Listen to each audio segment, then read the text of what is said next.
So I finally got it installed. I don't have video of me installing it because I had some help who didn't want to be on camera. But now I'm going to put all the stuff in and I'll keep you along for the ride. Money too, but also get away.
So I decided to put some stickers on the outside. I've got Havana Connection, which is it says Virginia's Humidor. I got this when I was down in Virginia for some training. Then the Dagners. If you haven't bought anything from them, when you do, they send you a bunch of stuff with whatever you bought. They send you stickers and they send you some drink cozies and things like that. So it's always good to get that stuff. I've got a little YouTube sticker I created.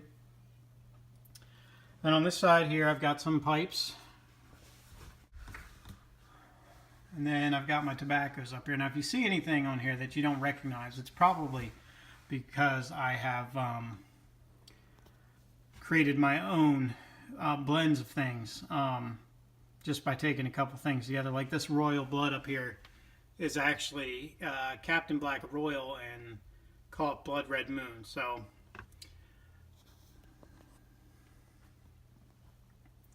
then back here I've got my alcohol that I use for cleaning and some Brigadier Black stuff, a couple unopened tins.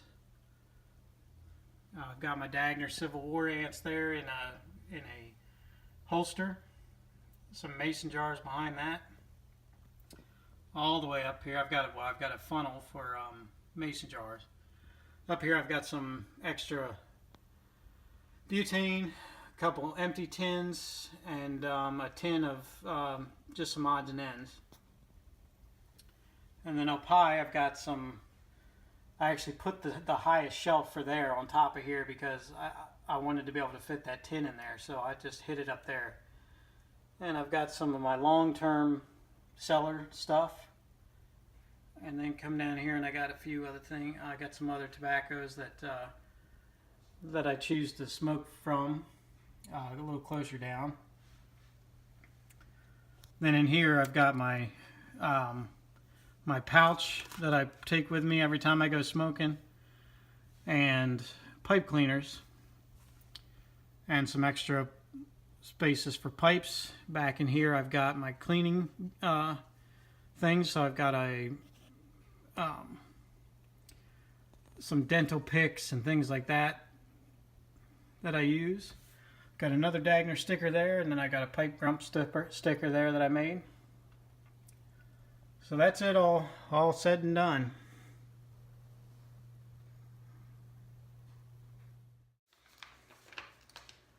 So the install is complete. The only thing I think I might do is I might run a vertical piece along here and to support that some, and maybe have it match these shelves below. The install, as I expected, was going to be the most difficult part. Building inside of 4 walls like this, you have to maneuver stuff to get in.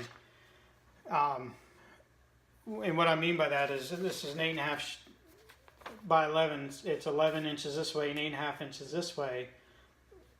Piece of normal printer paper, but from this corner here to this corner here, it's 13 3/16. So if you take this as an exaggerated front edge of this, and then you try and put it in here, and you have to turn it like this in order to get it in, which means that it grows. Now at this thickness, it's much less than this. I mean, this is like 2.5 inches or something like this, where here it's probably just 1/8 of an inch or so. That's just the properties of three-dimensional space, I guess. But so in order to get this in, what I had to do was I had to remove everything in here off of the walls, even this support piece on this side. And then I placed this unit in here against the wall, balanced it,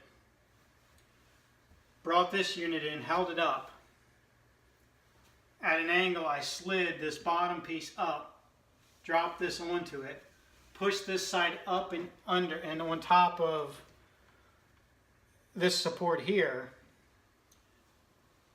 and then lifted the whole thing up and moved it, balanced it on top of my head, standing under it like this, reattached this piece to the wall with some screws.